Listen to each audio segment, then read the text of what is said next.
Assalamualaikum warahmatullahi wabarakatuh. Perkenalkan, nama saya Rizky Ramadan, jurusan akuntansi dengan NIM 121212037. Ingin menjelaskan tentang kisah Nabi Idris alaihissalam. Oke, mari kita mulai. Nabi Idris alaihissalam merupakan keturunan dari Nabi Adam yang keenam. Ia merupakan anak dari Qabil dan Iklimah, putra dan putri dari Nabi Adam alaihissalam.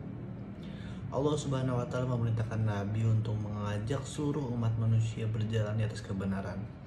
Saat itu, ia adalah manusia pertama yang menerima wahyu dari malaikat Jibril alaihissalam pada umur ke-82 tahun. Sebagaimana dikutip dari kanal YouTube Islami, Rabu 22 Juli 2020, ulama asal Malang, Jawa Timur, Ustadz Abdullah Hadrami menceritakan bahwa Nabi Idris merupakan seorang yang sangat giat, kreatif, dan jujur. Ada banyak hikmah dan pelajaran yang bisa kita ambil dari Nabi Idris. Nabi Idris sangat taat kepada Allah Subhanahu wa Ta'ala, mengerjakan perintah-perintah dan menjauhkan segala larangannya. Hal itu menjadikan Nabi Idris semakin mulia di hadapan Allah Subhanahu wa Ta'ala, sehingga Allah menyebut nama Nabi Idris di surat Maryam ayat ke-56 dan 57 yang bunyinya seperti ini. Dan ceritakanlah hai Muhammad kepada mereka kisah Idris di dalam Al-Quran. Sesungguhnya dia adalah orang yang sangat membenarkan dan seorang nabi, dan kami telah mengangkatnya ke martabat yang lebih tinggi. Nabi Idris adalah yang sangat agung, baik dan mulia. Kedudukannya sangat tinggi di antara kaumnya.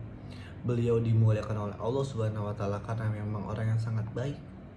Nabi Idris selalu menyebarkan keadilan dan dikenal dengan kehormatannya. Nabi Idris diutus oleh Allah Subhanahu wa Ta'ala untuk menyebarkan dakwah dan menegakkan tauhid agar semua manusia beribadah kepada Allah Subhanahu wa Ta'ala.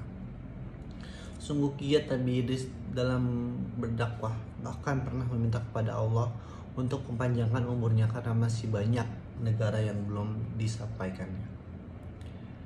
Nabi Idris diperkirakan bermukim di Mesir yang menjadi tempat dakwah untuk menegakkan agamanya, mengajarkan tauhid dan beribadah kepada Allah Ta'ala, serta memberi beberapa pedoman bagi para pengikutnya agar selamat dari siksa kubur.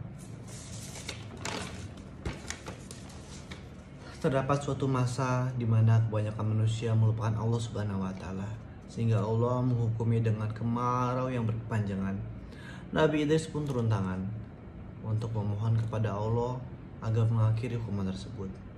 Allah Subhanahu wa Ta'ala mengabulkan permohonan tersebut dengan memberi turunnya hujan. Namun bukti ini tidak cukup untuk membuat masyarakat mengikut Nabi Idris kembali. Kendati kemudian Nabi Idris pun tetap bersabar dalam berdakwah. Yang diminta Allah tuh hanya satu: kamu ibadah kepadanya dan kamu tidak menyekutukan Allah. Kalau kita telah melakukan itu, maka kita telah menjadi orang yang beruntung, yang sukses dunia dan akhirat. Jelas perkataan dari Ustadz Abdullah Hadrami. Kesimpulannya, sesungguhnya kemuliaan seorang hamba ialah dengan beribadah kepada Allah SWT tanpa menyekutukannya dengan sesuatu apapun. Jika seorang hamba semakin menambah ketundukan dan peribadahannya, maka semakin bertambah pula kesempurnaan dan derajatnya. Wabillahi taufiq wallahu alam. Wabillahi taufiq wal hidayah. Wassalamualaikum warahmatullahi wabarakatuh.